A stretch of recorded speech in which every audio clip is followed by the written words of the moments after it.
Hi అండి, అందరికీ నమస్తే. Welcome back to our channel Vijay Kiran home. అందరూ ఏం చేస్తున్నారు? అందరూ బాగున్నారా? నేను కూడా చాలా బాగున్నానండి. అందరూ కూడా దేవుడి దయ వల్ల మనందరం కూడా ఎప్పుడూ బాగుండాలని మనస్ఫూర్తిగా కోరుకుంటూ ఈరోజు మన వీడియోలో అయితే ఈ ఏడాది మార్చి 29వ తేదీన శనివారం నాడు తొలి సూర్యగ్రహణం ఏర్పడుతుంది. ఇదే సమయంలో శని అమావాస్య ఏర్పడబోతుంది. ఈ అమావాస్య రోజున ఎలాంటి నియమాలు పాటించాలో ఈ వీడియోలో తెలుసుకుందాం.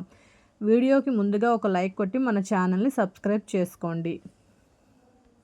ఒకే రోజున గ్రహణము అలాగే అమావాస్య ఏర్పడటము చాలా అరుదుగా జరుగుతుంది. మన భారత కాలమానం ప్రకారము మధ్యాహ్నము 2:20 గ్రహణం ప్రారంభం అవుతుంది. సాయంత్రం 6:13 ముగుస్తుంది. అయితే ఈ గ్రహణము భారతదేశంలో కనిపించదు కాబట్టి గ్రహణ నియమాలను పాటించవలసిన అవసరం లేదు. ఆర్థిక సమస్యలతో ఇబ్బంది పడేవారు ఈ అమావాస్య రోజున రావి చెట్టు కింద ఒక దీపం వెలిగించి రావి చెట్టుకు 7 సార్లు అంటే రావి చెట్టు చుట్టూ 7 సార్లు ప్రదక్షిణాలు చేస్తే ఆర్థిక సమస్యలు ఉంటే తొందరగా అవి తీరిపోతాయి. అలాగే మన ఇంటికి కూడా చాలా మంచిది. అమావాస్య రోజున రావి చెట్టుకు ప్రదక్షిణాలు చేస్తే అలాగే ఇంట్లో ఏ వ్యాపారం చేసినా కూడా అంటే ఇంట్లో భర్త ఏదైనా వ్యాపారం చేస్తే బాగా కలిసి వస్తుంది. అమావాస్య తిథి రోజున ఎక్కువగా భూమిపైన దుష్టశక్తులు సంచరిస్తూ ఉంటాయట. ఈ దుష్టశక్తులు మన ఇంట్లోకి ప్రవేశిస్తే మన కుటుంబంలో ఎన్నో సమస్యలు ఏర్పడతాయి. కాబట్టి ఈ అమావాస్య రోజున మన ఇల్లంతా పసుపు నీళ్లు చిలకరించుకోవాలి. ఇంటికున్న అష్టదరిద్రాలు తొలగిపోయి మన ఇంటికి చాలా మంచి జరుగుతుంది. ఈ అమావాస్య రోజున ముఖ్యంగా అమ్మవారిని పూజిస్తే చాలా మంచిది. అలాగే ముఖ్యంగా గ్రామ దేవతలను పూజిస్తే ఇంకా మంచిది. ఆర్థిక సమస్యలతో ఇబ్బంది పడేవారు ఈ అమావాస్య రోజున ఉదయం స్నానం చేసి మన పూజ గది ముందు కూర్చొని ఓం లక్ష్మీదేవాయ నమః అనే మంత్రాన్ని 108 సార్లు జపిస్తే చాలా మంచిది. మనకున్న డబ్బు సమస్యలన్నీ వెంటనే తొలగిపోతాయి. విపరీతంగా ధనలాభం కలిసొస్తుంది. అమావాస్య రోజున తులసి మొక్కను పూజిస్తే కోటి జన్మల పుణ్య ఫలితం లభిస్తుంది. అలాగే మన కుటుంబానికి కూడా అంతా మంచే జరుగుతుంది. తులసి మొక్క ముందు దీపారాధన చేసి తులసి మొక్క చుట్టూ ప్రదక్షిణాలు చేస్తే మన ఇంట్లో ఎటువంటి ఆర్థిక సమస్యలు కానీ కుటుంబ కలహాలు కానీ అనారోగ్య సమస్యలు కానీ అటువంటివి ఏమీ ఉండవు. ఈ అమావాస్య రోజున పొరపాటును కూడా తలకు నూనె రాసుకోకూడదు. ఒకవేళ నూనె రాసుకున్నట్లయితే అది అనారోగ్యాలకి దారితీస్తుంది. గుమ్మడికాయకు ఎన్నో దైవశక్తులు ఉంటాయి కాబట్టి ఈ అమావాస్య రోజున మర్చిపోకుండా ఇంటి ముందు ఒక గుమ్మడికాయను కట్టుకోవాలి. గుమ్మం ముందు గుమ్మడికాయ ఉంటే మన ఇంట్లోకి లక్ష్మీదేవి వస్తుందని అందరి నమ్మకం. మన ఇల్లంతా కూడా ఎప్పుడూ కూడా ప్రశాంతంగా ఎటువంటి బాధలు లేకుండా ఉంటాము. అలాగే మన ఇంటికి ఉన్న నరదిష్టి దోషాలన్నీ కూడా తొలగిపోతాయి. ఇంటి ముందు గుమ్మడికాయ కట్టలేని వారు గుమ్మానికి ఉప్పు మూటను కట్టుకోవాలి. ఒక ఎర్రటి వస్త్రంలో రాళ్ళ ఉప్పును వేసి మూటలాగా కట్టి ఇంటి ముందు వేలాడదీయండి. మన ఇంటికి అఖండ కుబేర రాజయోగం తప్పక సిద్ధిస్తుంది. క్షణాల్లో మన ఇంటికి ఎటువంటి నరపీడ కానీ నరఘోష కానీ అలాగే ఎటువంటి దుష్టశక్తులు ఉన్నా కూడా అన్నీ కూడా తొలగిపోయి కుటుంబంలో ఎటువంటి సమస్యలు లేకుండా ప్రశాంతమైన జీవితాన్ని గడుపుతాము.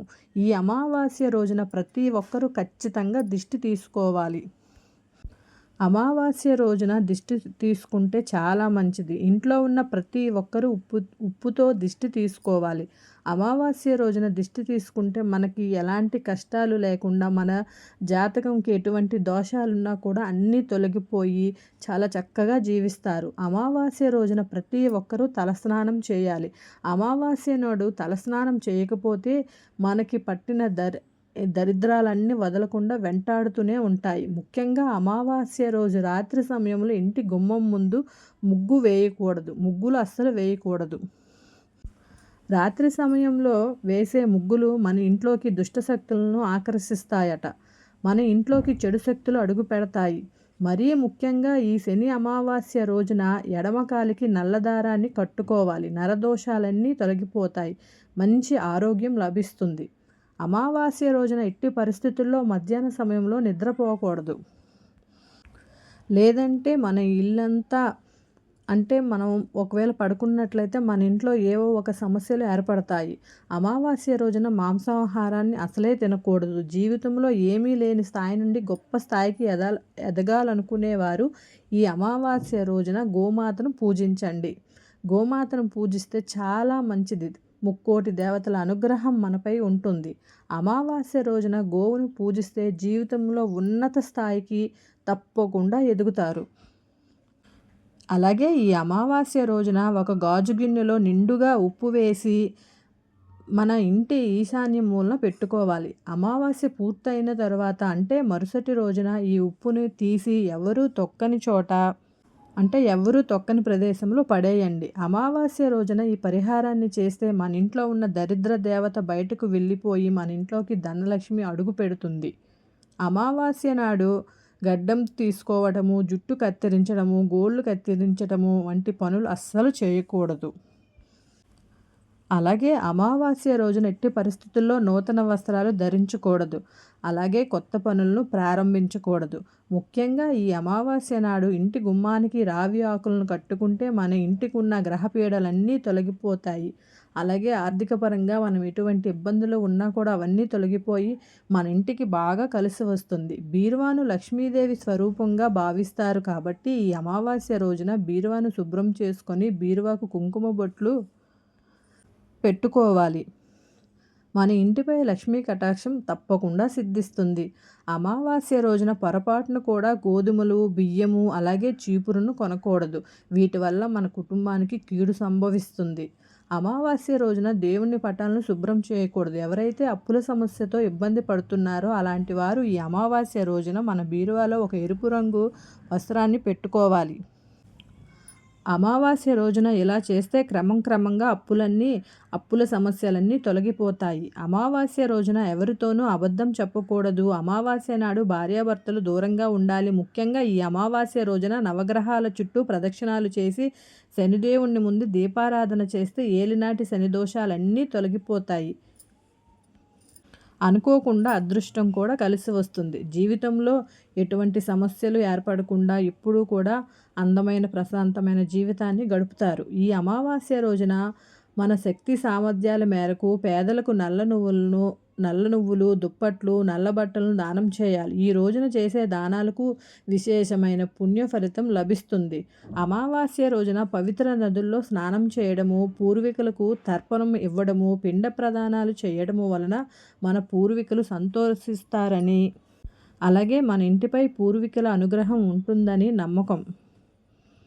అలాగే అమావాస్య రోజు మన ఇంట్లో ఎవరైనా చనిపోతే, పెద్దవాళ్ళు ఎవరైనా చనిపోతే మన ఇంటి గుమ్మం ముందు ఉంటారని ఆ రోజు మనం పంతులు గారికి పిలిచి అన్నీ ఏవైనా తినవలసినవి పొడి పదార్థాలు ఏవైనా ఇస్తే చాలా మంచిది. మన ఇంటికి కూడా చాలా మంచిది. అమావాస్య రోజు ఏం చేయాలి, ఏం చేయకూడదు అనే విషయాలన్నీ కూడా నాకు తెలిసిన విషయాలన్నీ మీతో షేర్ చేసుకున్నానండి. అలాగే మీకు ఈ వీడియో నచ్చినట్లయితే కొంతమందికైనా యూజ్ అవుతుంది. యూజ్ అయితే తప్పకుండా లైక్ చేయండి, అలాగే షేర్ చేయండి. మన ఛానల్ని తప్పకుండా సబ్స్క్రైబ్ చేసుకోండి. మళ్ళీ మనం నెక్స్ట్ వీడియోలో మళ్ళీ కలుద్దామండి. వీడియో చూసినందుకు అందరికీ ధన్యవాదములు. థ్యాంక్ యూ సో మచ్ అండి.